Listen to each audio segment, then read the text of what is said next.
Hello, everyone, and welcome to Slash Film Daily for Friday, May 15th, 2020.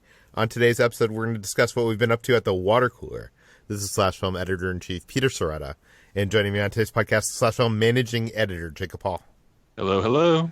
Weekend Editor Brad Oman. Hey, that's me. Senior Writer Ben Pearson. Hey, what's going on? And Writers Hoai-Tran. Hey, everyone. And Chris Evangelista. Hello, folks. So, Brad, you were not here last week, but we're going to hear what you've been up to in this week's water cooler, so that's exciting. Let's start with what we've been doing. I left the house, guys, and not to just go to the grocery store or walk the dogs. This past weekend, I went to the dog beach with my dogs in Kitra. We drove to Huntington Beach to take the dogs to the beach because I had a friend who went and said that it was like empty. So I was feeling good about it. I arrived there. By the way, I did this and did not realize Huntington Beach was the... if you've been watching the news, there's been protests about not wearing masks and all that stuff. Don't close the beaches. Apparently that's Huntington Beach. I did not connect the two. So we arrived there, and it's scary how many people in that vicinity are not wearing masks. Not on the beach, but like in the, because we had to park in the neighborhood. The beach parking was closed. So we had to park in the neighborhood, and it's just amazing how many of that community just does not feel like they need to wear a mask while they're around other people. I know it's a very heavily right-leaning community, but I don't know. Like, I don't feel like I need to wear a mask if there's no other people around me. But if there's other people around me, that is like the only courtesy that you should be wearing a mask. Anyways, we went to the beach. It was a little bit more crowded than I thought it was going to be. That said, we were able to find a stretch of beach that was like probably like 150 feet in either direction. We were the only people there except for some surfers that were in the water. So the dogs got to have their fun, and we actually filmed it for an episode of Ordinary Adventures, which went up this week, and people are enjoying. I'll put that in the show notes if you want to see Pixel and Gizmo go to the dog beach.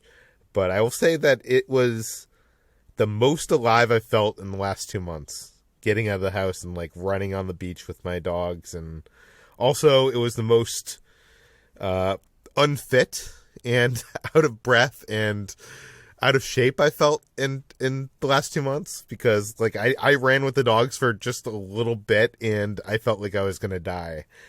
So this week, back on the diet. Diet starts now. I also started doing yoga again. I'm doing DDP Yoga, which is a yoga program by Diamond Dallas Page, who used to be a pro wrestler, but he's kind of helped in recent years. He's helped a lot of people lose weight, and he appeared on Shark Tank with us and a bunch of other places. I lost some weight a while back, and partially to this program. And Kitra and I did it for the first time earlier this week. And it was her first time ever doing it. It's funny, like in the first like 5 minutes, she looks over to me and she's like, "I'm not even breaking a sweat. This is like easy. Are you sure we're gonna like get exercise?" And then like cut to like 5 minutes later, and we're both like dying with like sweat pouring off our foreheads. So I'm gonna try to keep this up and try to do this at least 5 times a week and see if that can help build up my fitness again, because I feel like sitting in this house for the last 2 months has really done something to me. Because usually, I'm not the healthiest person in the world, but I'm usually every week going to like theme parks and doing a lot of walking. Like there's a lot of walking. If you look at my like health app or my activity app on my phone, I get in a lot of miles, and that is not happening right now. So I feel like I felt at the dog beach, I felt it really hard. So yeah. Anyways, Brad, what have you been up to? So not really going anywhere, even though the shelter at home order the restrictions have kind of lifted around here. So there's, the opportunity to go and do things. Some restaurants are offering dine-in again with limited capacity and all that, but just not ready for that yet. So I've been occupying my time at home. I did get a cool package from Hasbro because this year marks the 40th anniversary of Empire Strikes Back, and they're doing this big, nostalgic look back, at the franchise with all of their merchandise. So they released a whole new wave of Black Series figures in vintage packaging. Most of the figures, actually, I think pretty much all the figures, except for a couple, had already been released previously in the old Black Series line, but they re-released them with new vintage packaging. And since some of them were out of, discontinued, you couldn't really get them anymore. And so they sent the whole first and second wave, which was 10 figures. And they're awesome. It has Yoda and R2-D2 with swamp gunk all over him, and Bespin Luke and Han. So that was a pretty cool package to get in the mail. Kind of helped, make things a little bit more easy to deal with, I guess, during this time. And then I've built a couple of Lego sets during time in quarantine, but I finally decided to get out a Christmas gift that I got a little while back that I'd just been holding off on putting together because Playmobil has a whole series of Ghostbusters play sets, and one of my cousins got me the Firehouse, and I finally got it out to put it together. And it's not as intensive of a build as a Lego set, especially the Ghostbusters Lego Firehouse, but it's pretty cool. It's definitely designed more to be actually played with as opposed to just displayed on the shelf. But its design is very similar to the old school Ghostbusters Playhouse, where it has the facade of the building on two sides and then its open interior on the other two sides with figures and little props inside of it. And putting it together is not too bad. It's a lot of some snap together pieces and pretty easily. There are some smaller stickers to put on things that are kind of tedious and difficult to get on there, especially if you're anal about how good the stickers look on things like I am. But it was pretty fun to put together, and I've got a couple other smaller sets with the other characters that I'm gonna get out here pretty soon to put them on inside the Firehouse. Yeah, I'm looking at photos of this right now. This is pretty extensive, some of the accessories here. They have little frying pans and ghost traps. Yeah, it's very cool. And actually, the best part of the entire thing that I haven't gotten it out of the box myself yet, but I've seen it in person, is the Ecto 1 that they made for this playset is probably one of the cooler toy releases for the vehicle because it looks just like it, and it comes with a lot of cool accessories, and the figures actually fit inside of it. So that's a cool part of the playset for sure. Yeah, and Playmobil, those characters look very stylized, and you could set that up. Are you gonna set that up on a shelf or something? Yeah. I've got a shelf with a bunch of other Ghostbusters stuff. I'm gonna put it on there with all the pieces and characters and everything. Oh, they even have the fire pole that you can have characters ride down? Yeah, that's pretty cool. That's crazy. Okay. HT, what have you been up to? Last time we talked to you, you were stuck in the basement, and have you gotten out? I have emerged like the character in Parasite, screaming and covered in blood. No, I'm not. I'm fine. I'm out of quarantine, and it's great. I emerged just in time for Mother's Day, so I was able to celebrate with my mom. Sadly, she got up earlier than me and cooked a brunch for herself, so I wasn't able to actually celebrate that much with her. But it's been fun. I've been actually able to go further than the little basement and area outside the basement than I was before. And to commemorate my leaving quarantine, I actually I uploaded a little video on Instagram that I made while I was bored, stuck in the basement, and it's in the style of those sort of ASMR minimalist aesthetic videos that I've been really obsessed with on YouTube. If you guys don't know about these are kind of the kind of Korean and Japanese videos where everything is shot in this sort of dim natural light, and no one really speaks. It's just the clatter of dishes as they cook things, and sort of this twinkling piano music. And I've had I really enjoy these videos. They soothe me a lot. My favorite channels are Hey Greendale and Honey Key in particular, and I found them when I was looking for recipes. And there's kind of a nice balm for me, so I decided to make a little video about that when I was in quarantine. It's just me eating a lot of food, so it's not that interesting. But I uploaded that on my Instagram, and yeah, like now I'm out of quarantine and I'm back in society now. See, I clicked on that HT, but I clicked on it too late and it was gone. Oh, it's uploaded on my Instagram. Oh, it's on your actual profile? Yeah, it's on my profile. Okay, I'm gonna have to go check that out then, because I think I clicked on it and went to your stories and it was like not finding it in the stories. I was like, oh, this is weird, but it's in your actual Instagram. What is your Instagram so people can find you on Instagram? Hoai-Tran Buoy. Hoai-Tran Buoy. Okay, Chris, what have you been up to? I just want to plug a new episode of 21st Century Spielberg because I do a lot of work on this show and I want people to listen to it. So yeah, that's up. It's on the terminal and Catch Me If You Can. There's a new episode, 2 new episodes every month. So there's going to be another new episode this month soon and then another one next month. So there's a link to it. Go check it out. Thank you, won't you? Okay, Chris, you're also the only person that's been reading things this week. So what have you been reading? So I finished reading The Men Who Would Be King, which is all about the formation of DreamWorks. And we recommended that on a previous episode of The Water Cooler right here. Right? Yes, that's what inspired me to finally read it, and I loved it. This is my favorite type of Hollywood book in that it's kind of gossipy and it's like there's a lot of like off the record sources, so you don't know if it's entirely true, but it sounds true. And it was great. It was just great insight into, how those guys work and how they were pretty much just like flying by the seat of their pants. Like, these are very successful, rich people, and they were all like, oh, we can start our own film studio. And it turned out to not be as smooth and easy as they were hoping. It was also kind of depressing, dude, because it's all about, there's an extensive thing in there about how hard Jeffrey Katzenberg worked on The Prince of Egypt, which is like a great movie, and no one cared about it. And then they released Shrek, and everyone loved Shrek, which is just soul crushing because I hate Shrek. So, there's a whole thing in the book about how Shrek pretty much saved the studio because it was like their first real major hit. So it just proves everything is awful, and everyone loves Shrek. Hey, the first Shrek is good. No, it's not. No, none of them are It's good. Chris, it's fun. No. I agree with Chris here. When I was younger, I thought it was so hip and cool and edgy.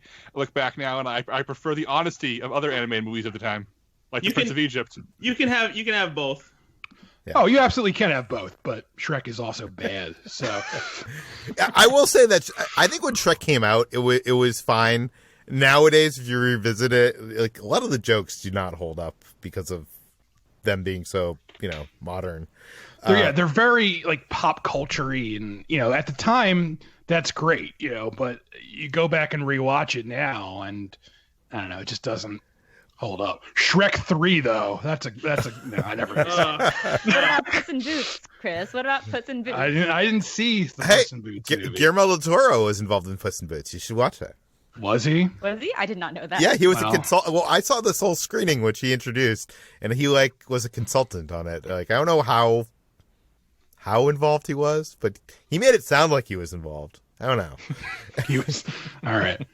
Anyways, is there anything like super interesting that you learned from this book? I remember one of the big things that people were talking about after this book came out was this whole part about Steven Spielberg and how paranoid he is with security, and how he has like this motorcycle that's never been used permanently parked outside his studio, like his what do you call that? Like bungalow? A bungalow, yeah. So that he can make a quick escape if like something happens. I mean, yeah, that's it's also like, that seems crazy, but it's also like reasonable when you think about that, like someone like broke into his house once with like razor blades and stuff. So he sort of kind of warranted in being paranoid.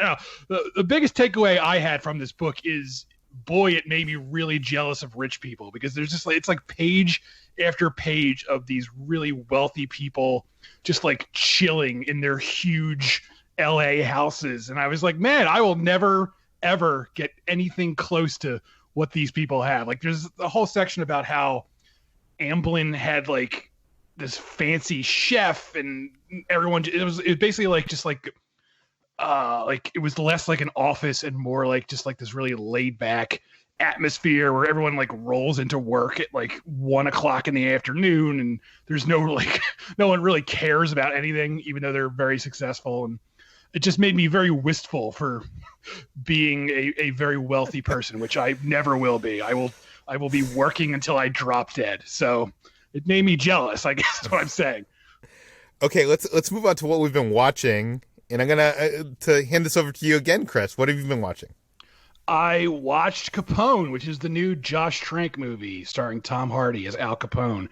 And this movie already feels like it's kind of infamous just because everyone's talking about how weird it is and kind of gross it is. And the reviews are mixed, leaning towards negative, but I really enjoyed this just because it's a very odd movie. It really swings for the fences, and I appreciate movies that are trying to do something, even if they're not entirely successful.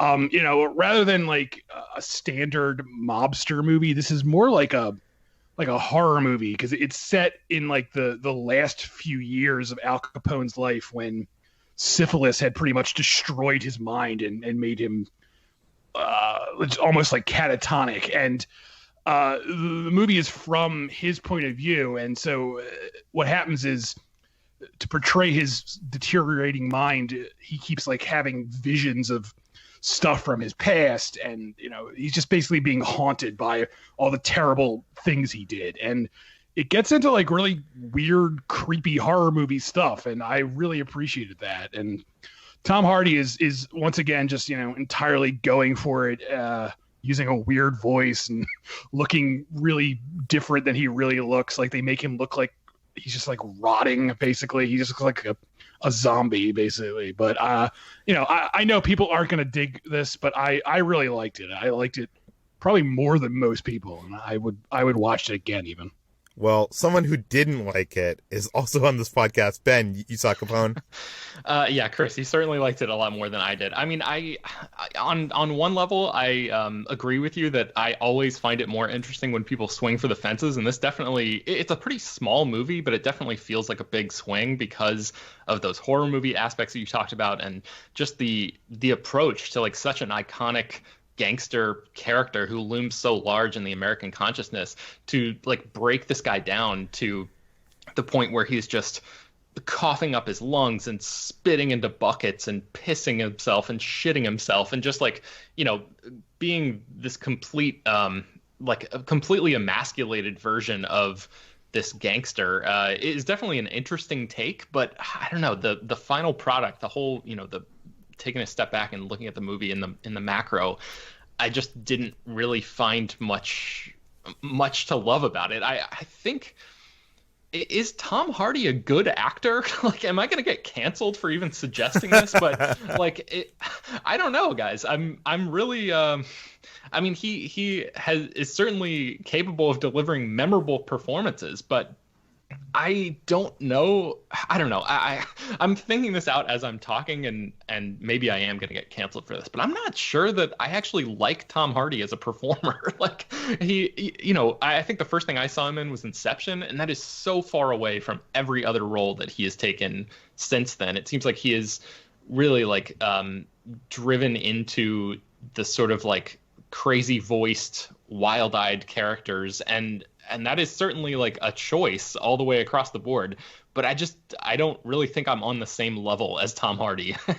I don't know if that's just me personally, if anybody else feels that way, but I know he's like very highly respected in the film Twitter community. But I don't know if anybody else on this podcast feels that way about Tom Hardy. I think it's that Tom Hardy is a good. Oh, sorry, actually, I think Tom Hardy is a good actor. And I think it's fairly undeniable, but I think maybe the problem you're having is appreciating any of the characters because they're not necessarily in movies that you really like, which kind of mars the performance side of the things. Because I really think he has an uncanny ability to disappear into characters and fluctuate his voice and his physical presence to really bring characters to life. But I also occasionally have a problem with appreciating what he does overall, simply because I would say like I like maybe half the movies that he stars in enough to be like to recommend them to people, you know. So that's pretty much where I stand. What are you gonna say, HT? My take on Tom Hardy is that he hates how good looking he is, and he tries everything in his power to mask that, sometimes literally with masks, often literally with masks, or with changing his voice or his performance some way. He desperately wants to be a weird character actor and just doesn't want to be the leading man that Hollywood seems to want to pigeonhole him as. So I think that's just kind of his way of acting out. And I respect that, honestly. Yeah, I'll have to interrogate my relationship with Tom Hardy a little bit further as I continue to watch his movies. But real quick, the one other thing I wanted to say about Capone was, Chris, I don't know if you felt this way, but I had a hard time separating the events of this movie from the person who made it, which was Josh Trank, as you mentioned. And he, notoriously crashed and burned with Fantastic Four and ended up leaving a Star Wars project right around that same time. And I could not help but look at this movie as like him working through those demons in the form of these characters in this story. Like there's a moment, well, I mean, the whole thing is like he's imprisoned in this big house, and it sort of seems like a metaphor for director's jail, and he has a stroke, and I mean, like he literally shits the bed at one point. There are a lot of parallels I think you could draw between Tom Hardy's Capone here and Josh Trank the person. What did you make of that, Chris? Did you think about that at all when you were watching it? I honestly didn't get that, but I think that's a fascinating read. I think like if that is in the movie, I think it's subconscious. Like I feel like even Josh Trank wouldn't realize he was doing that, but if you like told him that the way you just said here, he'd be like, maybe you're right. Like I feel like it's not intentional, but it comes through just because of all the stuff he's been through over the last few years. I don't want to say been through. That makes it sound like he's had a hard time. He's a rich filmmaker. He's not like going through hell or anything like that. But just all the stuff that he's experienced over the years definitely probably colored how he made the film. Yeah, and he wrote and directed this too. So it's not like I feel like a lot of times people can apply readings of things to people who just direct movies, even though other people write the script and auteur theory and all that kind of stuff. But this seems definitely like almost like a one-man show behind the scenes. Like this project sprang forth directly from Josh Trank's mind. So I don't know. That's part of the reason why I had trouble separating that. So I'd be interested if any of our listeners have watched this movie, if they came away with a similar reading, or what they think about Capone in general, whether they sort of side more with Chris or more with me on this one. But it seems to be sort of a controversial movie, I guess, or divisive anyway. After hearing you two talk about it, I'm wondering, Ben, if I asked you, like, it sounds like it's interesting enough that even though you did not like it, you might recommend people to see it?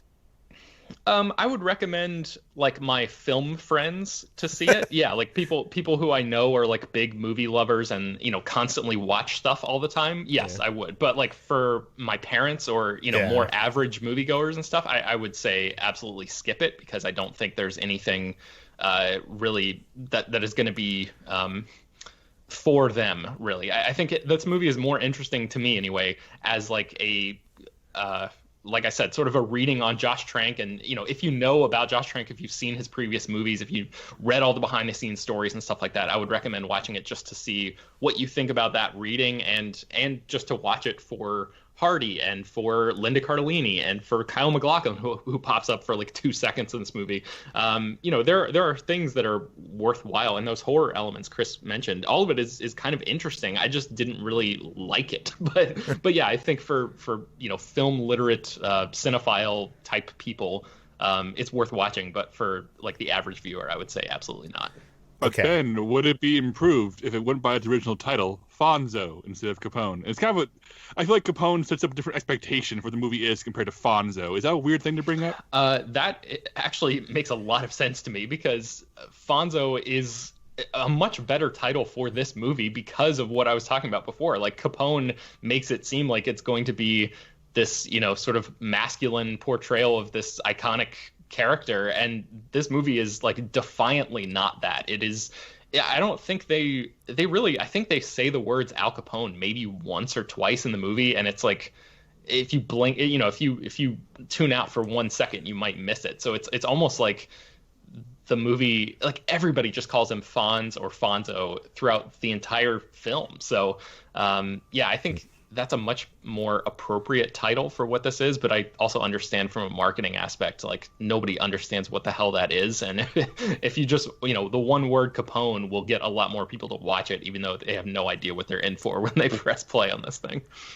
So I haven't been watching much this past week. Kitra and I have been binging our way through the back catalog on YouTube of Iman and Beck, which I talked about previously. They're the couple that live in a converted Sprinter van, and we've been enjoying that. I did watch, Josh Gad has been releasing these specials on YouTube called Reunited Apart, I think it's called. He did one on Goonies, which was really good, and this past week he did one on Back to the Future, which is my favorite movie of all time. It seems like Josh Gad and I have similar taste in 80s movies, and I was excited to see this, and I watched it on YouTube. I'll say a couple things. It's interesting. First of all, it's interesting who doesn't appear on the special. So Tom Wilson doesn't appear in the special, but like he phones in later in another video wearing a mask in his own house. It's kind of strange and weird. He's doing some kind of bit. Claudia Wells, who played Marty's girlfriend in the first movie, she shows up after the credits to like call in, but she doesn't call in while the rest of the cast is there. Like, I don't know, like, do these people, like, have problems with some of the original cast? Is there, like, some kind of, like, underlying, like, tension there? I mean, Elizabeth Shue is there, who plays Jennifer in the sequels. I don't know. I think maybe because this is my favorite movie of all time, I was expecting more, but, like, a lot of this is like, these, it feels overproduced. And it's kind of like pre-scripted things where like Christopher Lloyd is saying like a joke to Josh Gad that was clearly written for him, and like they're all like reading like famous moments from Back to the Future off a script to each other instead of like telling story. Like I want to watch this and see them tell stories about the making of the movie, about the legacy of this movie, and it feels like much more of like a on the surface thing than I guess I wanted. Brad, you also saw the Back to the Future reunion. Yeah, and I somewhat agree with what you say. I think it's mostly just meant to be this kind of fun distraction for people who love these movies but maybe aren't as like hardcore into them as people like you and me. Especially with a movie like Back to the Future, because a lot of the stuff that they did talk about during this reunion. It was like trivia that has been known about Back to the Future for a while. If you've ever read any making of book or seen, retrospectives about the movie. And so like, I was still fine with the fact that they were able to get everyone together like this and do a cool reunion. And even though it is a little bit hokey, I don't mind seeing them, read lines from the movies and having fun and revisiting that in this setting, especially right now when, there's so much, shit going on. So I do agree that it could use some improvement, but I think for the amount of time it requires and what they have at their disposal as far as resources, I think this is probably the best thing that we can get out of this, and like it makes it accessible to a wide variety of people too, because not everyone is as interested in nerdy behind the scenes details as we are. So I think that this works, but ultimately I would just like to see some kind of feature length documentary that reveals so much more about the franchise. I mean, I appreciate how like Josh Gad is kind of geeking out as he like nerding out as he's talking to these people, but I wish that he had a producer to like prepare like some questions that he like like when you go on a talk show, you have like that what do you call it, that pre-interview or whatever, and then they lead into questions that they know are going to come to like interesting answers from the participants, and it feels like there's nobody doing that So I don't know. I feel like that they probably are doing that a little bit, but I imagine it's also kind of difficult to coordinate something like that when you have so many people and not have it be a much longer, more involved, production. Yeah, I don't know. Anyways, I'll keep on watching these, but I'm hoping they do get better because what Josh Gad is doing is great. It's great that he's able to bring all these people together. I just wish it wasn't as overly produced and had more substance to it. Okay. The only thing I really knew I watched this week is this show called Dave. This is on FX on Hulu. Is it on FX proper? I don't know. Like, it has the FX on Hulu logo, which I think Devs had, so Devs was not on FX. It's all confusing to me. I don't understand. Dave is on FX proper because I have episodes of it recorded on my DVR. Okay, that makes sense. So this is about a rapper who I didn't know. His name's Little Dicky, or that's his performance name, and his real name is Dave. And in the series, he's kind of playing himself. This is almost it feels like a parody of like Atlanta, which is actually also on the same network, FX. And he's kind of like this douchey, self-centered, but also goofy and charming at times guy who's trying to, he's had this viral hit on YouTube of being a rapper, but no one takes him seriously as a rapper, and he wants to, break out into the actual world of rapping. And the comedy is sometimes vulgar. It's often about like his insecurities. Dave has like some insecurities about his Little Dicky, both figuratively and literally in ways. About his performing career. There's stuff going on down there in the pants. There's it's entertaining. I'm not going to say it's like amazing or a must watch, but it's very enjoyable. And Brad, I think you're going to like this show, so I'm excited. Yeah, I'm gonna watch it sometime soon. I've been meaning to. Yeah, I know some of the people on this podcast have refused to watch the show based on the poster alone. Chris, can you talk about not wanting to see Dave? It's just repulsive. It's like a pair of giant underwear, and he's like coming out of the dick hole. And I get it. I get the joke. Every time I see it, it just makes me angry. I think it's because he has that like stupid look on his face. Like, I feel like if he had like a different look on his face as he's portraying a penis, I would like it a little bit more. But he just looks like he's like, duh. He looks like he's making that noise, like, bleh. What face would you like as he's portraying a penis? I don't know. Like I can't even think of not that one, not the one we got. That's all I know. Would you feel better if he had like a pipe and like glasses on? Yes, and like a bowler hat, like something, change it up. He's got that dumb. He's giving like a thumbs up, which is like the thing everyone does in photos when they don't know what to do. It's either like the thumbs up or they give the finger. It just See, yeah. But that perfectly encapsulates that character, which makes me think you would hate this show. Yeah, well, now I want to watch it even less. So, well done advertising for Dave. Yeah. Well, okay. The other thing I watched this week is I watched the finale of Survivor.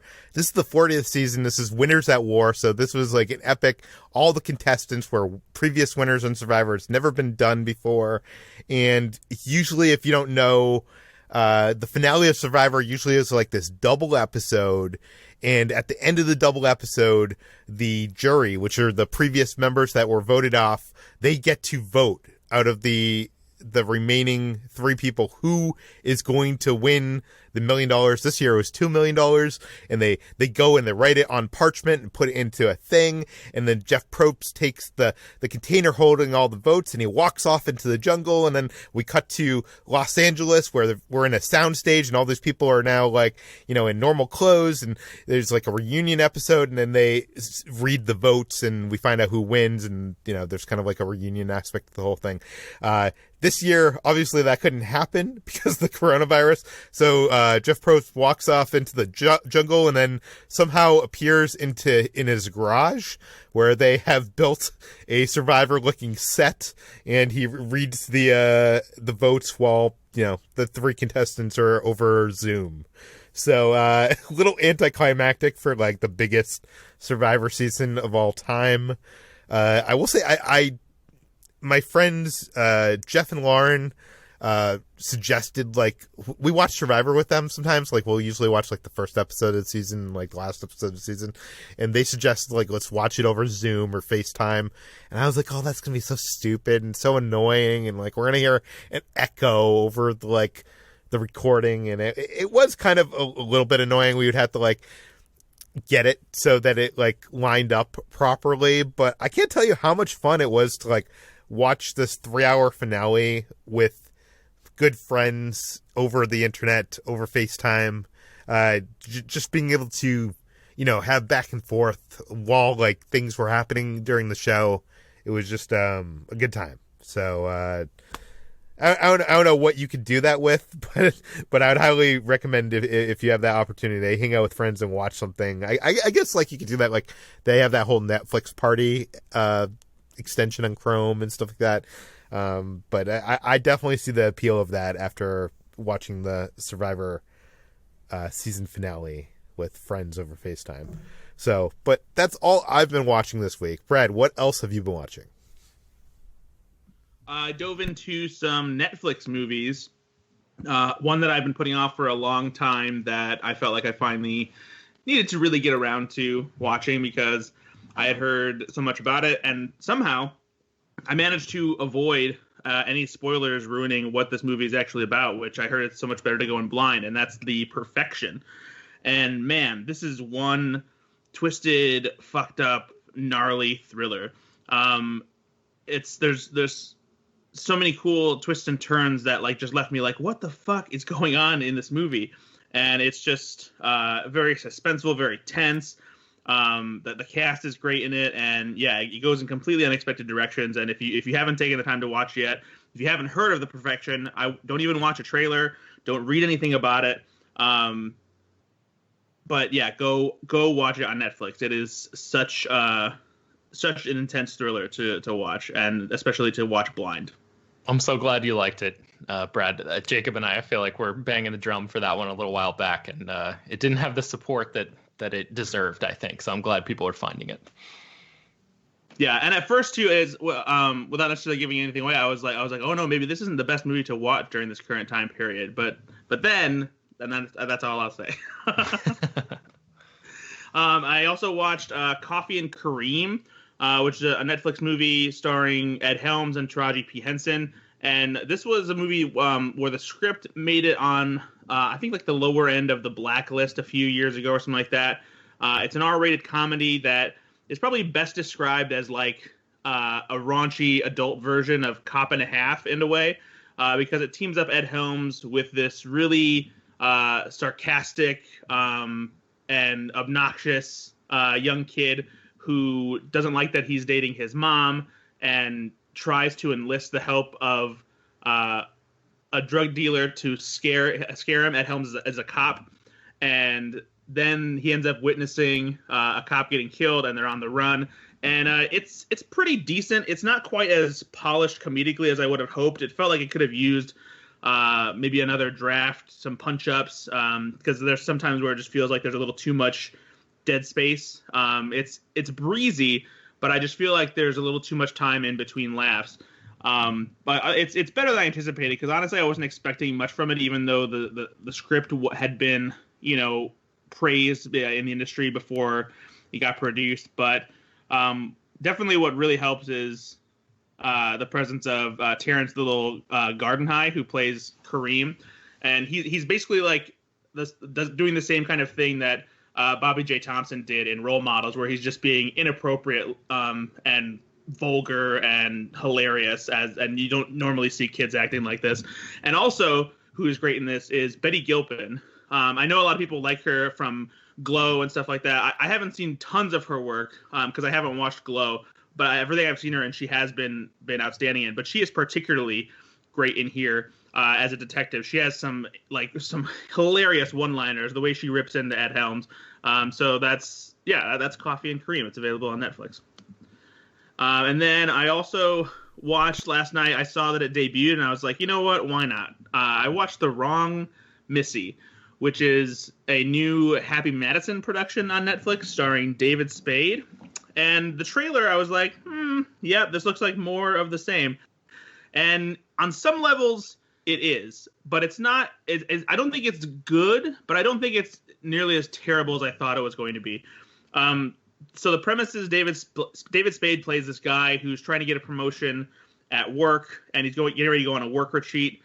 He's bummed out because he has been broken up with, divorced by his ex-wife, and now he has to go on this trip with nobody. But then he meets Molly Sims as a character at an airport by happenstance, hits it off with her somehow because David Spade's so charming, and invites her to go on this work retreat with him. But he accidentally invites this girl who he had a terrible, insane blind date with, played by Lauren Lapkus, and she's just obnoxious and goofy and weird and a total nightmare. And so it's slapsticky. Lauren Lapkus is really good in this movie, though, because even though she's being obnoxious and annoying, that's exactly what the character calls for. And she has some really funny lines and bits, and she's just totally dedicated to being absolutely bonkers in this movie. But it's held back by the fact that David Spade just doesn't work as a leading man in a role like this. He's always been better as the straight man to a larger comedic personality. And even though Lauren Lapkus is that personality in this movie, he just doesn't have the weight to carry a romantic comedy like this. If anything, it feels like a movie that was intended for Adam Sandler to star in, but maybe he didn't want to, especially because the usual suspects of Nick Swartzen and Rob Schneider and some of Adam Sandler's kids appear in it. So, but it has some funny moments. Again, not downright terrible, but not necessarily something that I would recommend. But what I will recommend is the new Hulu animated series Solar Opposites, which is created by Rick and Morty co-creator Justin Roiland and former Rick and Morty writer Mike McMahon. The whole first season is available to binge on Hulu now. It is hilarious. It has a much more serial storytelling style than Rick and Morty, even though it has a similar sense of humor and like raunchy, inappropriate sci-fi antics.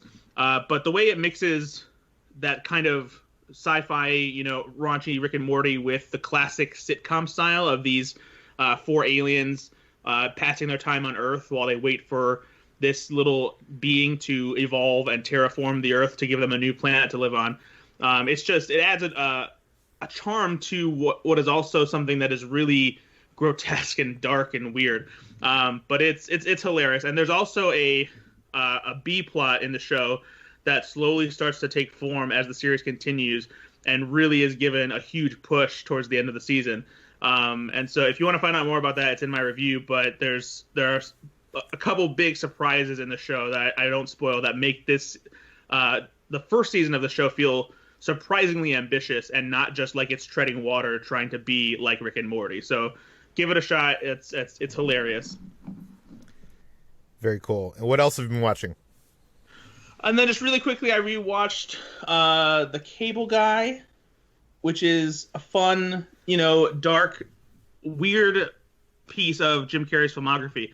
It came during that time, when Jim Carrey was at like the height of his comedic fame, and everyone was expecting this movie to be more of the same. And even though Jim Carrey is definitely wacky in this movie, it has that darker side that just makes it a little bit odd. And he really is so good in this movie, as is Matthew Broderick, who only had really a couple good roles that he was in throughout the 90s, like Election. But yeah, it's just such a fun movie, and it has there's people who I forgot were in this movie, even in just small parts. Like Bob Odenkirk can be spotted in a really bit part at one point. Janine Garofalo is in this. Obviously, Ben Stiller, who directed it, has a small part that keeps recurring throughout. And so, yeah, even though this, wasn't necessarily received as well back when it came out, I think that it's a really fascinating and fun part of Jim Carrey's career.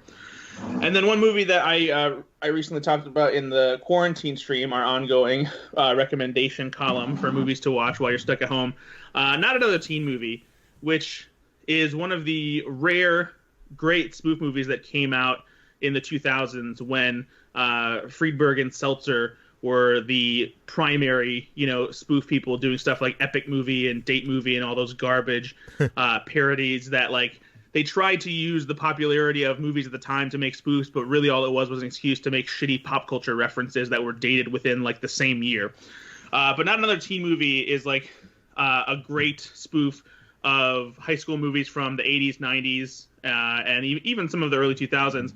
And I feel like there's probably some people out there who know Chris Evans best because he's Captain America, but you need to watch this movie just to see Chris Evans being a douchebag jock in this movie.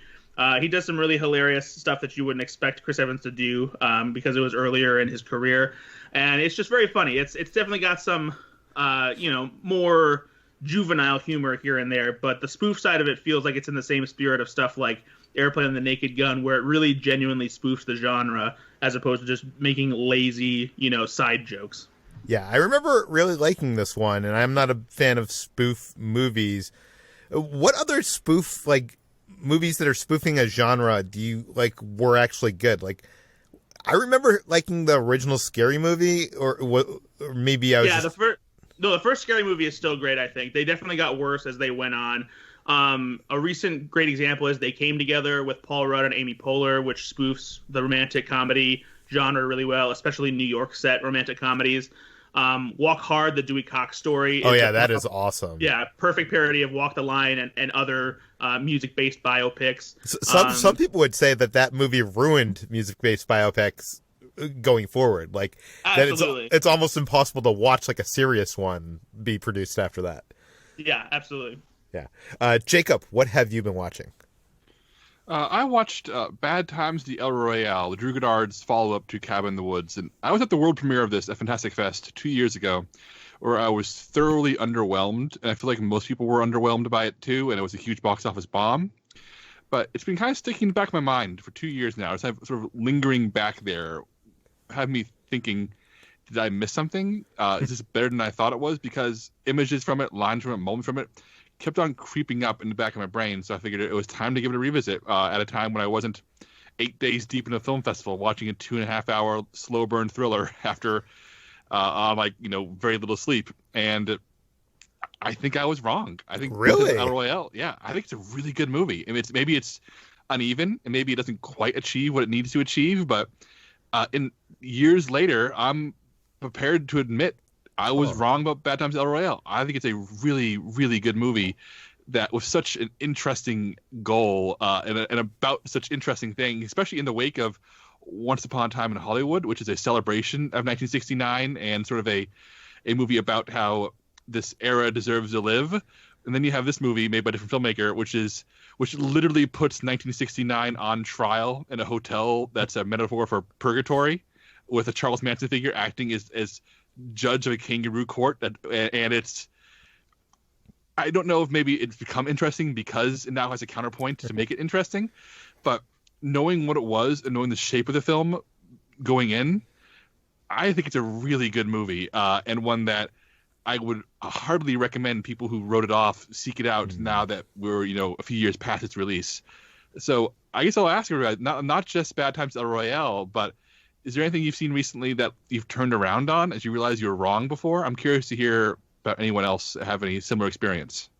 I don't have an answer to that, but I do want to say about Bad Times at El Royale that I think it is elevated.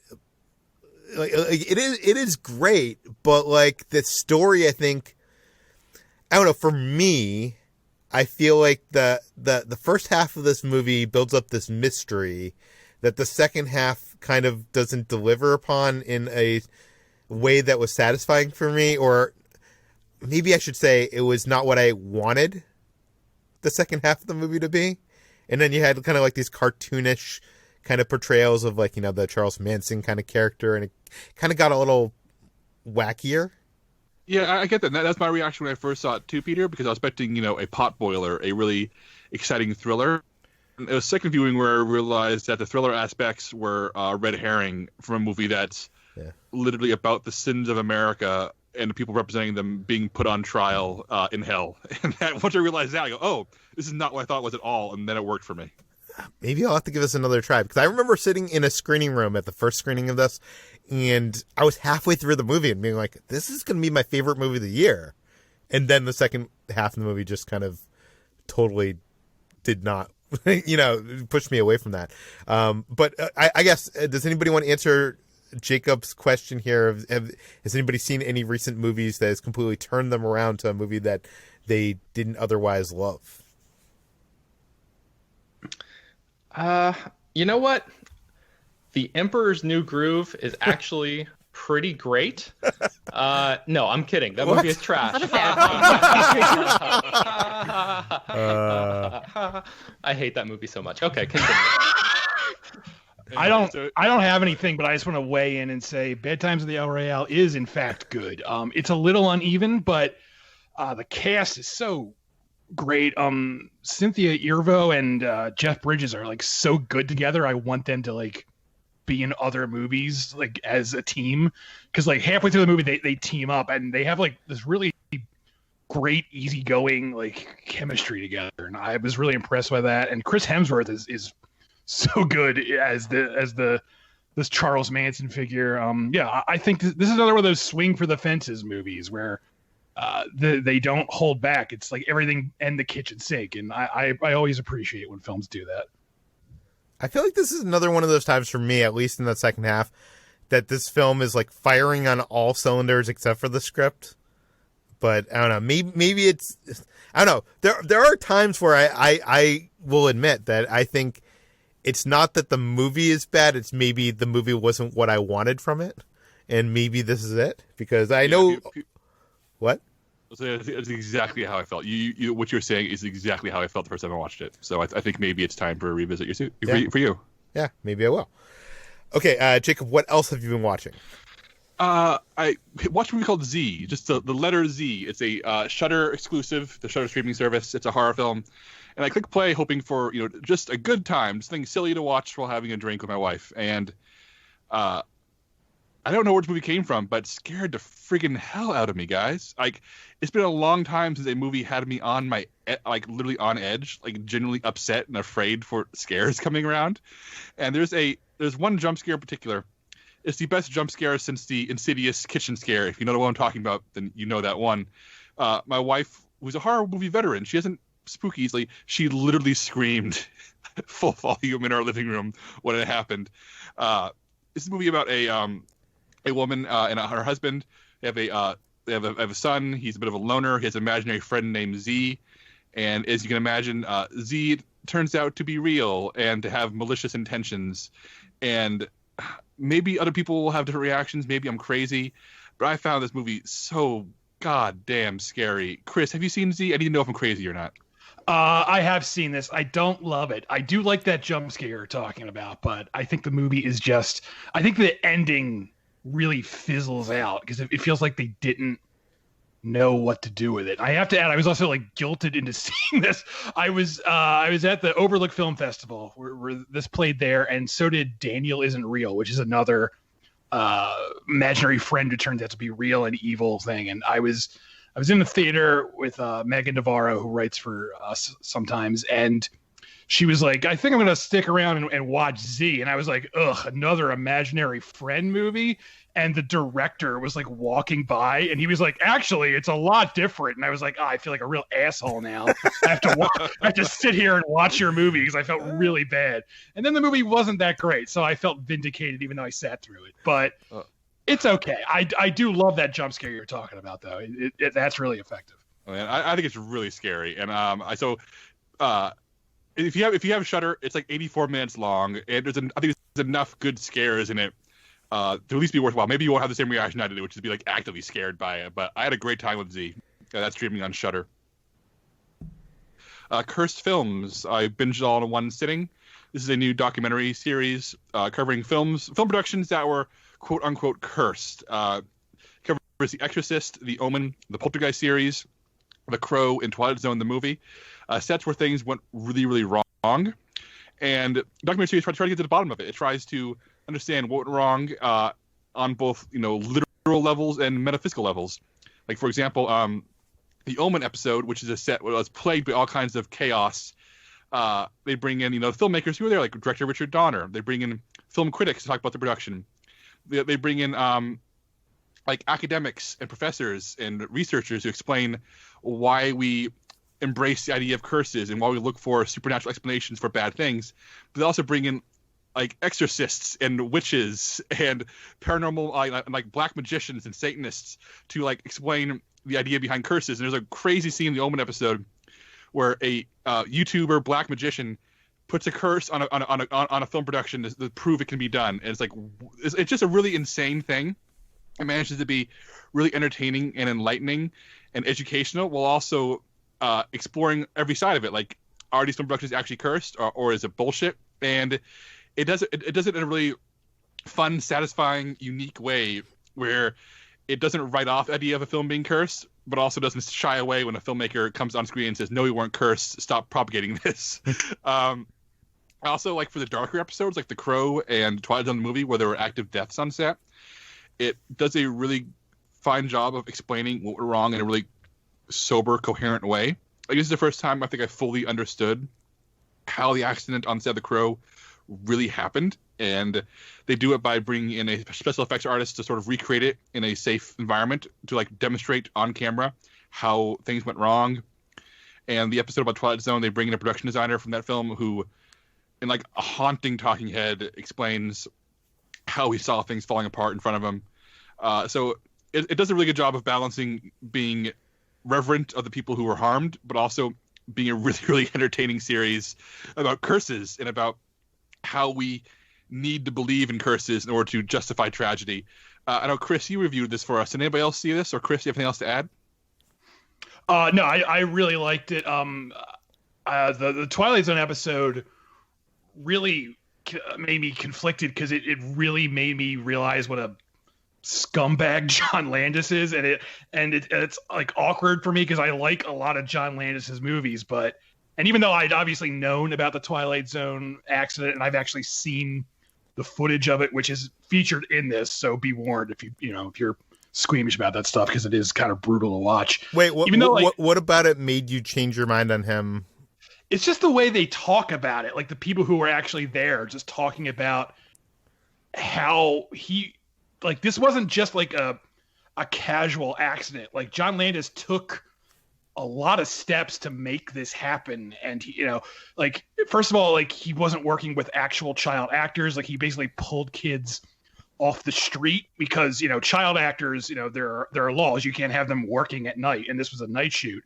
And so to get around that, he literally just pulled kids off the street for this, and he like hid them from people so no one would be like, hey, you can't have kids working on this set. So like he did a lot of stuff to make this happen, and I was only like vaguely aware of some of this, and like hearing it all laid out the way it is in this episode, it just made me really just find him really despicable. And like the way he acted like after it too, where he went to Vic Morrow, is the guy who got killed with the kids, and he went to his funeral, and he did this like, he wasn't like invited, but he went to the funeral anyway, and he gave like this eulogy that was really like self-serving, and it just really paints John Landis as this like scumbag, and like I said, that just makes me really conflicted because I love like American Werewolf in London, I love the Blues Brothers, but now when I watch those movies, it's gonna be like, oh, that's right, John Landis sucks. He also is responsible for Max Landis, which is another bad thing.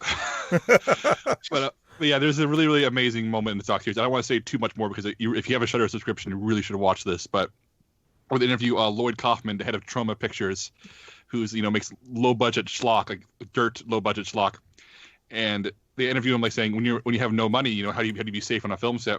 And he points to a sign that he has posted every single film set, which is the 3 rules of making a movie with us. Number 1, protect people's lives. Number 2, protect people's property. And number 3, in tiny, tiny letters, make a good movie.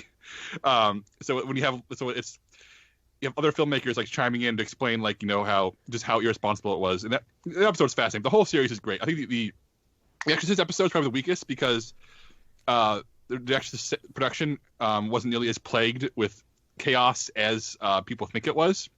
But the other 4 episodes are all really, really great watches. So that's Cursed Films on Shudder. Damn, I don't have Hoarder, Shudder, and I want to see this. Peter, get Shudder. It's like the cheapest streaming service. It's so worth it. $5 a month. You can unsubscribe after you watch it. Okay, maybe I'll do that. The Hoarder. It's on Amazon Prime. It's a movie set in a storage. What's the name? Goodness gracious, storage unit place where you have storage units. Where they filmed Storage Wars. Yeah, it's one of those. Yeah. They clearly built one corridor of storage units and refilm it from many different angles to act like there's more. It's about a crazy person in a storage unit hunting down other people who are trapped in there with him. And it's very bad. It stars Misha Barton, of all people. And halfway through the movie, my wife says, why is everybody's accent so weird? Why is nobody in this movie clearly American other than Misha Barton? And we looked it up. It was filmed in London, and all the actors are like English actors doing the worst American accents. It's the Hoarder. It's very bad, but watchable enough. And also short. That's on Amazon Prime. Also on Amazon Prime, Paranormal Activity 3. I watched the first one a few weeks ago, discussed it here. 3, I don't like it as much, but as far as like a fun house, spookathon, good time, found footage horror movie, I like it quite a bit. I think the rotating fan with the camera attached to it is a very inspired gag. They get really good mileage out of it. Like I said before, the odd-numbered Paranormal Activities are the good ones, and this is a good one. That's Paranormal Activity 3. Don't watch 4 or 6 or 2. And all right, here's my question. HT, I feel like you're the most common person to ask this for. Have you seen Where the Heart Is? Yes, I have. That was actually a movie I loved a lot as a kid, and before I knew who Natalie Portman was. But yeah, that's a one that I'm fond of. Yeah, this was on late night television while I was painting miniatures. My wife was watching it. It's a movie that was on VHS in my home. My sister used to watch it, but I never paid attention to it until now. This movie's insane, HT. It's like a gonzo crazy soap opera that jam packs every scene full of increasing craziness while playing all completely straight. Were you aware that this movie's made by psychopaths when you watched it when you were younger? When I saw it, I was very young, so the only thing I remember was Natalie Portman is really pretty, and she had a baby in a Walmart, and that's the only thing I remember about it. Oh, that movie. Yeah, it opens with babies in a Walmart, but then it has like the rise and fall of a country singer, people killed by tornadoes, sexual assault against children, Oh my goodness.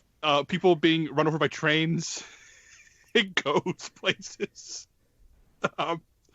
That's Where the Heart Is. It's I can't recommend it, but if you watched it as a kid and remember like this tearjerker Natalie Portman drama, it's actually made by psychopaths. It's actually one of the craziest movies I've ever seen. I'm not sure if it's streaming anywhere, but it did pop up on late night television somewhere. I need to finally, watch this again. yeah. I think it is actually Watch it. streaming on Disney Plus, maybe? What? Really? Hold on.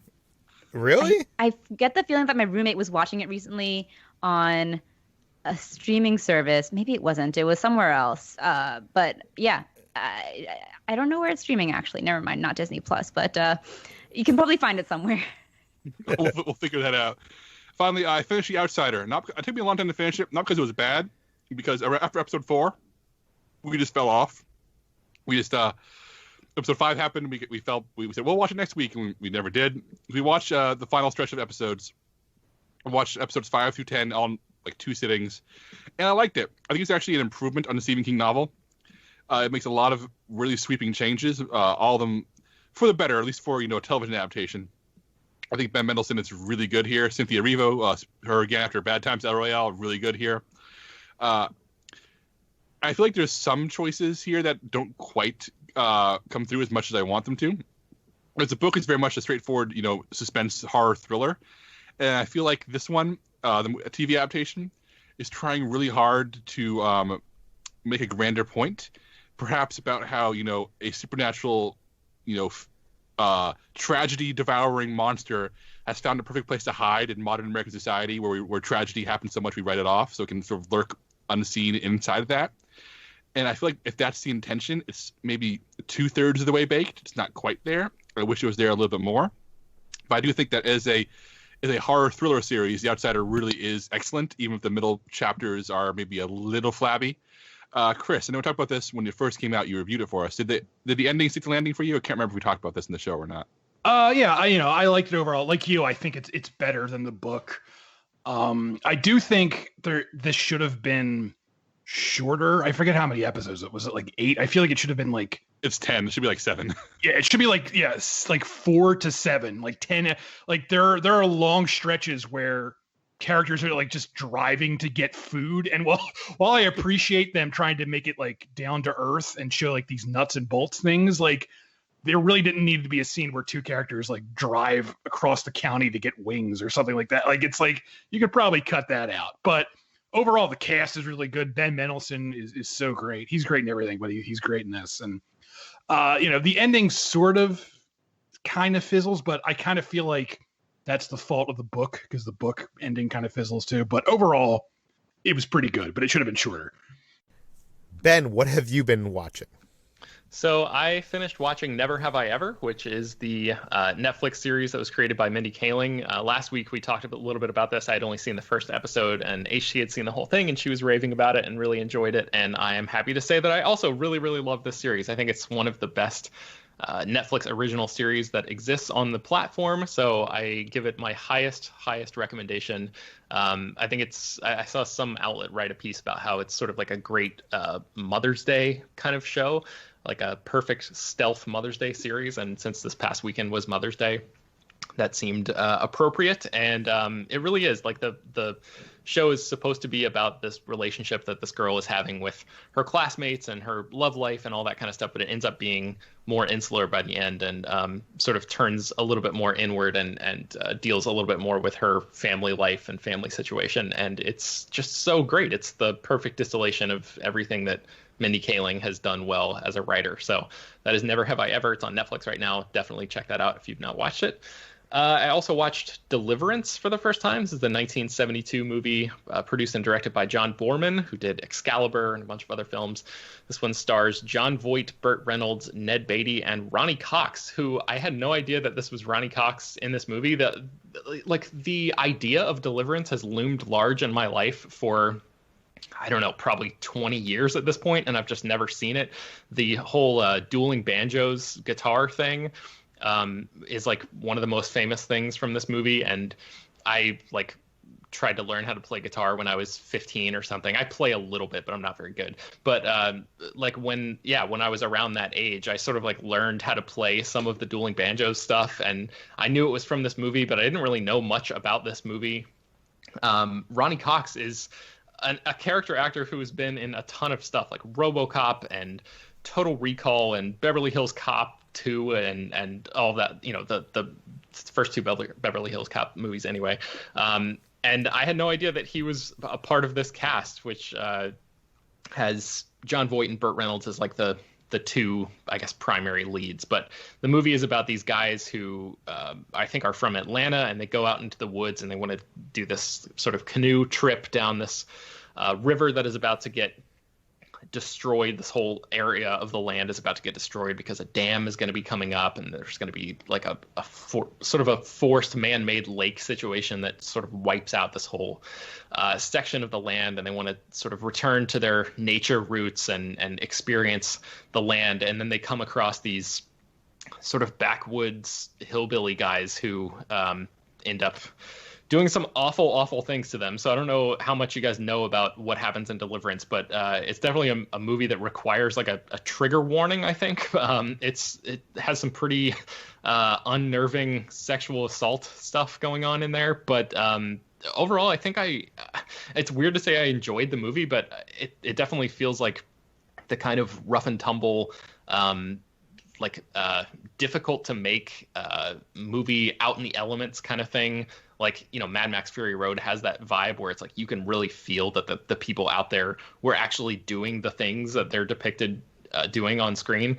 Deliverance has sort of a less intense version of that with all of the water stunts and things like that happen all the way through. But I think, aside from like some incredibly uncomfortable moments, I enjoyed this movie overall. Has anybody else here seen Deliverance? You guys know what I'm talking about?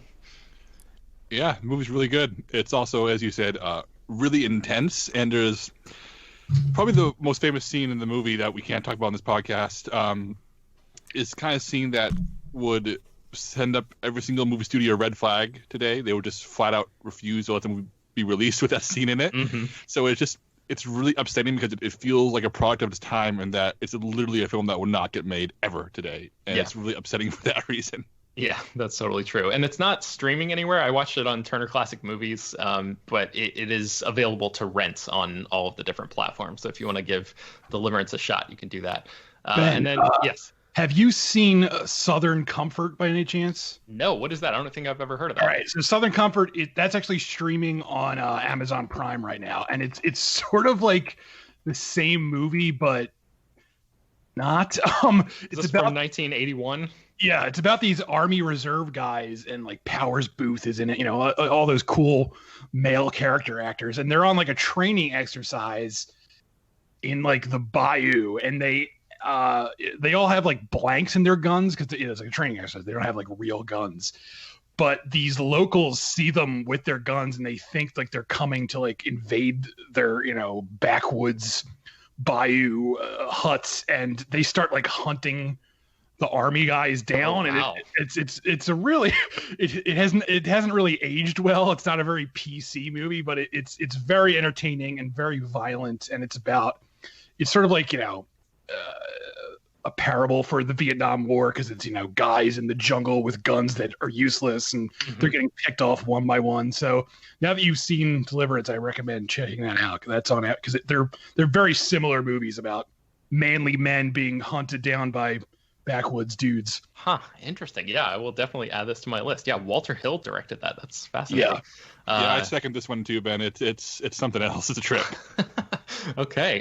Yeah, I'll definitely check that out. And then last night, my wife and I just were like channel surfing, which is something we almost never do these days, but noticed that Wonder Woman was on TNT. So we watched that, which I think was the first time we'd seen it since theaters. And, I don't think my thoughts on the movie have changed very much since I saw it in 2017. All of the things that I loved, I still love. All the things, the little flaws that I found in it, I still think are there. But guys, has there ever been a superhero movie, where the two leads were as gorgeous as Gal Gadot and Chris Pine? Like, I'm thinking maybe The Rocketeer, like Billy Campbell and Jennifer Connelly, could give them a run for their money. But man, just watching that movie again is just like it is like a shrine to two truly gorgeous people. So yeah, props to them. Mask of Zorro, man. Antonio Banderas, Catherine Zeta-Jones. There's your sex. Yeah, I guess that is kind of like a superhero movie. Even, I mean, yeah, it's close. I guess it's a comic book movie, because I think there've been Zorro comics, or maybe Zorro initiated. He's a superhero, like Batman's a superhero. He wears a cape and a mask. Yeah, that's a good one. Okay, let's move on to HT. What have you been watching this week? I watched Celine and Julie Go Boating, which is a 1974 French surrealist movie directed by Jacques Rivette. And this is the movie that was the inspiration for Desperately Seeking Susan.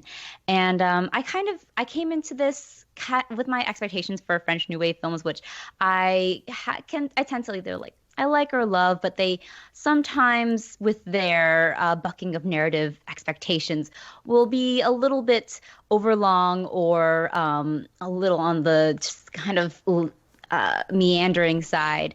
And Celine and Julie Go Boating is over 3 hours long, so I kind of felt like it would be on that side of something that I wouldn't really enjoy. But I really, really love this movie. It's just kind of this relaxed hangout movie with the two stars, Juliette Berteau and Dominique Labourier, who I just really enjoyed to watch every scene, every frame that they were on, just because they were just so charismatic and so fun to watch.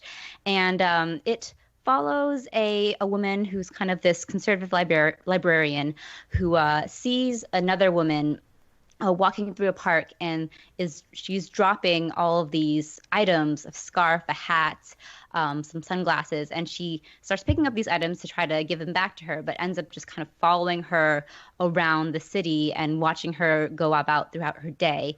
There are a lot of inspiration from Lewis Carroll's Alice in Wonderland. It kind of has that beginning of going down the rabbit hole, and it does have this sort of labyrinthine structure where it starts to go one way, in which these two women meet and they move in together and strike up this kind of codependent relationship, and then it goes in a completely opposite direction, in which sort of psychotropic candies are involved, and they start to find themselves inserted into this sort of weird melodrama in this haunted house or something. And it's a bizarre film, but it's just such a fun, almost like relaxed, lazy movie to watch that, despite the 3-hour runtime, I really enjoyed watching. And this is a movie that is streaming on the Criterion channel right now. And just, don't let the French New Wave and the runtime kind of deter you. It's a really enjoyable and entertaining film. And again, like the two leads are just so entertaining to watch. And I really like this movie. So that's Celine and Julie Go Boating, and that is streaming on the Criterion channel now. I also watched Cinema Paradiso for the first time. Oh, wow. And this is like one of my favorite movies. I'm excited to hear. I recall, like, this is one of Peter's favorite movies, right? Yeah.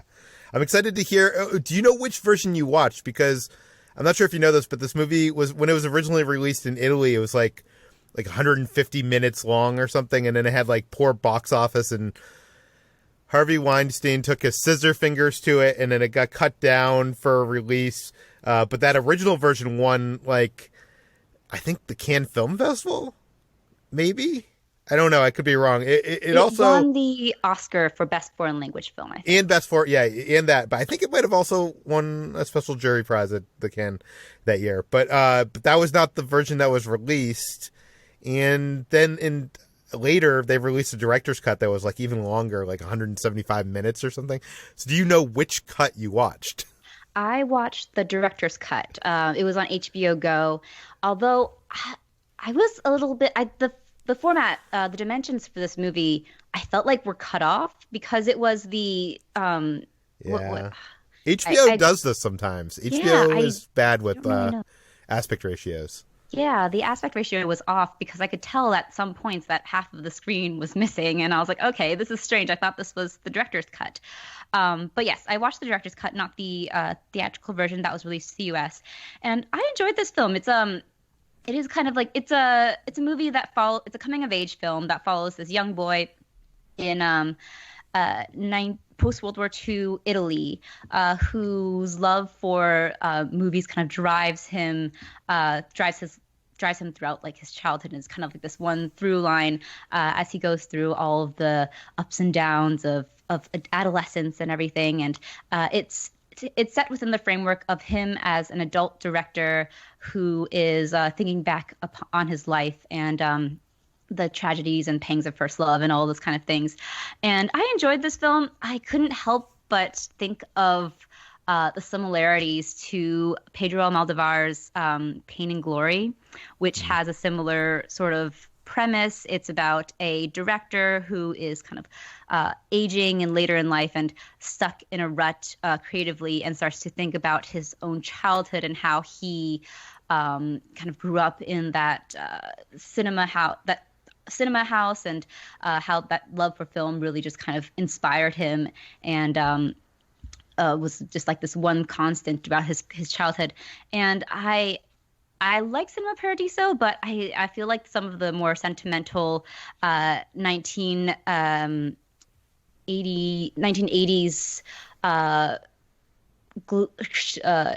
gloss of it kind of was a little, it didn't really hit me as much as, I don't want to keep making comparisons, but I really, really love Pain and Glory. And I just felt like that was such an emotional and passionate and movie that really stuck with me. And I did like Cinema Paradiso, and I was really struck by the imagery, as well as I adored Ennio Morricone's score. Like, wow, I loved his score, and was just kind of swept away whenever like the strings rose, and he just made this most romantic score to go along with this film. So I liked it. I can't say that I would love it as much as you, but I really enjoyed Cinema Paradiso. It's just streaming on HBO Go now. I will agree that it being made in the 80s, it does have a little bit of that 80s sheen to it, which doesn't quite hold up today, I think. But it does feel like a product of its time a little bit. But yeah, I would highly recommend it. If anybody out there that loves movies, that loves coming of age films, go check it out. I don't know which version to recommend to you, because I remember watching, I think, the most recent one, which had like an additional ending where the guy goes back home, and I don't know, it was a way more Hollywood ending from what I remember, and I did not like that at all. But so, yeah, anyways. I think this ending, he also goes back home. So, yeah, he like returns and all of his family and everyone sort of welcomes him back. But yeah, it's hard to talk about endings, but like, is there anything with the girl that he loved in the ending? No. No, Not- okay, yeah, not the end. you did see the longer cut then, which I would not recommend for people. Anyways, what else have you been watching? I got hooked on Itaewon Class, which is a K-drama on Netflix. I started up a couple months ago and was intrigued, but never kind of picked it up again. And I watched a few more episodes and just got hooked and just binged through the entire series. Itaewon is a neighborhood in Seoul. And it's a neighborhood that's known for being like this really, really big on nightlife and having a lot of international people and just kind of being a sort of melting pot of people in general. And this drama itself is about a young ex-con who opens a bar in Itaewon, and kind of his sort of ongoing war with this big food corporation that had kind of helped put him in jail in the first place. And it is very much, I really enjoyed like that it's not really romantic drama. It's actually more of a sort of corporate, almost warfare type drama. It's really interesting. It's kind of like a cross between the revenge plot of Count of Monte Cristo with the corporate schemings of Succession. And it does kind of follow this ex-con who and like his sort of misfit band of employees as he goes up against this big Goliath of a food corporation, the boss of which has like a personal vendetta against him. So it's really fun to watch, and it's just a really it's really fascinating to look at like this sort of counterculture part of South Korea, and goes into some sort of more progressive issues. It has a character who is a transgender character, and it goes into her transition, which is really interesting, and it kind of also brings to light some of the more backwards views that a lot of like Koreans have towards the LGBT community. And it also features a very diverse cast in terms of a K-drama. It also has a mixed Black Korean, which is very rare to see in a K-drama as well. So I enjoyed it a lot. It's definitely, I don't know if I would say this is a good drama to watch if you have never seen a K-drama before, because it does have some of the problems that I frequently have with K-dramas, and that it kind of tends towards melodramatic bloat. But it's really interesting. It's a fast watch. I think it's 16 episodes, and it's streaming on Netflix now. So that's Itaewon Class. And the last thing is an update on my Community rewatch. I have made it through season 4, and I've gotten to season 5, which I have to say is a lot better than I remember. I think that like it's just so interesting watching season 4 and just kind of being really like, it's not terrible, it's unwatchable, but then it's just kind of forgettable, and goes in one ear and goes out, but it's just kind of a pale imitation of what had come before. And then season 5 really is a return to form, because immediately in the first episode of season 5 repilot, it's just back to those rapid fire jokes that are crammed into like 30 seconds, and it's just really funny, and there's like an energy back that feels like, again, early season Community, but it does sort of fall off once Donald Glover leaves the series. It's kind of amazing how quickly it does. You're like, wow, he really had just brought so much to that dynamic of the cast, and so it's a little bit sad, like having him gone and seeing how much of a hole he left with the show. But it does, I will say, like, this is kind of directed to you, Ben, but also to everyone else. If you are not really sure about like rewatching the entirety of Community because of how much it drops off after season 3, season 5 is good. I also I I will say that like the episode that they're doing the table reading from, that's airing this Monday, is from season 5, and it's one of the best written episodes of the show. It's just so funny and so smart and sharp, and again rapid fire dialogue and jokes. And I think that like it is one of like the best written episodes of the show, I think. And it's just it's fun to see like those bright glimmers of the genius that a community is, even when it starts to kind of fall off again. So that's my update on my community rewatch. Very cool. Let's move on to what we've been eating. This past week when I went down to Huntington Beach, we stopped at Knott's Berry Farm, which has reopened their berry marketplace, and they're selling some of the goodies there. We wanted to record a video on us. We've been doing these videos of us eating like treats from Japan and treats from, different places. And at Knott's Berry Farm, Knott's is famous for their boysenberry treats because Walter Knotts and his wife, Mrs. Knotts, it was originally a farm, and their big export was these boysenberries, which is a combination of a bunch of different berries. And they had this store on the side of the road that people would stop at, and then eventually became a chicken dinner restaurant that had a long line. So they built this like ghost town that entertained people while they were in line, and then became a theme park. So this berry place market is back open, and we stopped there and we bought a bunch of boysenberry treats, ranging from like a boysenberry brisket beef jerky to some boysenberry taffy and some a ton of stuff. Like we spent like $80 there to buy stuff for this video, including a funnel cake kit. So we because the Knott's is known for their funnel cakes, where they make a funnel cake and they put some boysenberry puree on top. And so we tried all the boysenberry treats. We recorded a video that's going to be up on Monday, and then later next week we also recorded a video where we attempted to make a Knott's funnel cake to varying degrees of success.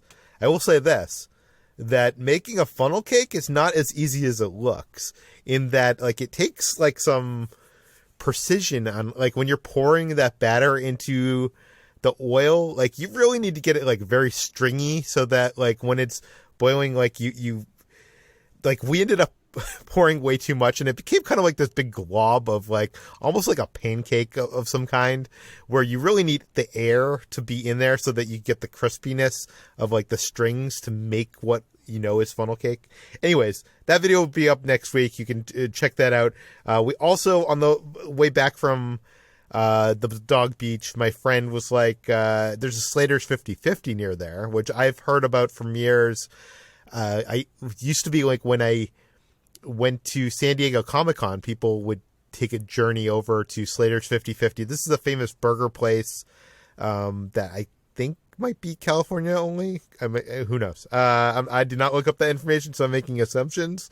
They are famous for their 50/50 patties, which is a mixture of beef and bacon. And I've never eaten there, and Kitra had never eaten there, so we stopped on we ordered online, and we did a curbside pickup, and we ate our burgers there. And a lot of people love these Slater's 50/50 burgers. I'll say I don't think I was a huge fan of like it. I love bacon, but like these burgers tasted like too bacony for my taste, like too smoky. Brad, have you ever had Slater's 50/50? I feel like if anybody on this podcast has had Slater's 50/50, it would probably be you. No, this is the first time I'm hearing about it, and next time I come to Cali, I'll definitely have to go try them out. Yeah. So I'm not sure I could totally recommend them, but everybody seems to love them. But so maybe also, during this pandemic, you're not getting the top quality cooking and stuff.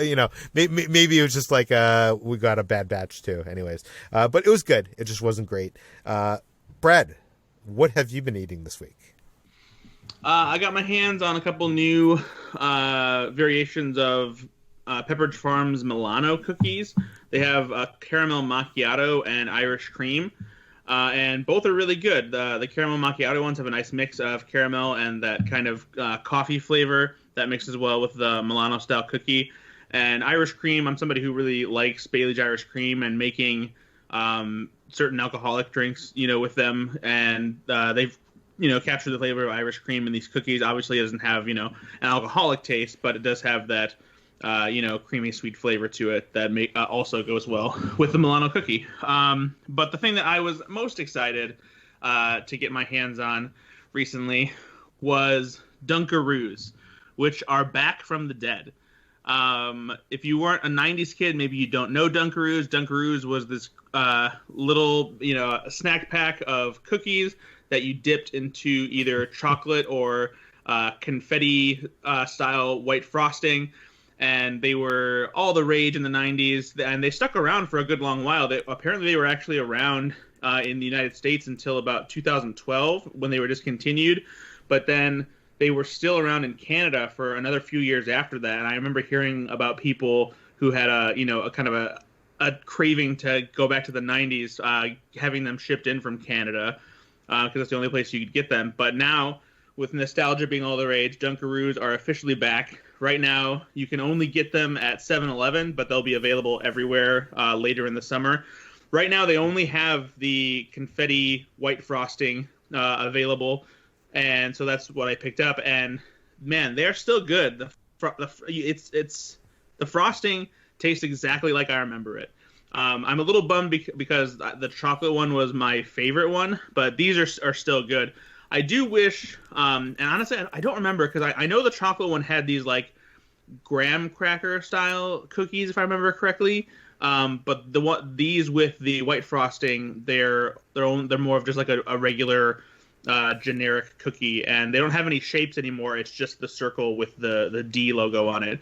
But they were just as good as I remember. And so yeah, if you're craving Dunkaroos from your childhood, you can hopefully find them at 7-Eleven, but I imagine once people hear about that, they're gonna just go and get them all. I've already been seeing people on my Instagram feed like searching all over for these and buying like the entire stock when they find them. So it seems like they're popular. They are, yeah. It's always fun when things like this come back. Yeah, I didn't even know they were gone, which is kind of crazy. It making me crave them. Seeing your Instagram post about that. Okay. So that brings us to the end of today's Slash Film Daily. You can find more of all of our work at slashfilm.com. You can find this podcast in iTunes, Google, Overcast, Spotify, all the popular podcast apps. Please feel free to send your feedback, questions, comments, concerns to us at peter@slashfilm.com. And rate and review this podcast in iTunes. Tell your friends. Spread the word. And we will see you on Monday. Hey, Peter.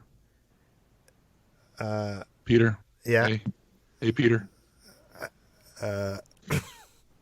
Peter, hey. Hey, Peter. Peter. Peter. Yeah. Hey, Peter.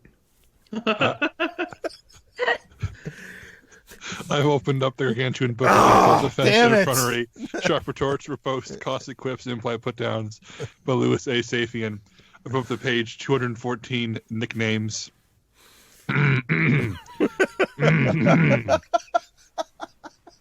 Ben Pearson. They call him the Butcher because he's a real cut-up. Hey. HT. They call her the baseball girl. She was thrown out at home. Oh. I mean, that's technically true. She was put in the basement. I am.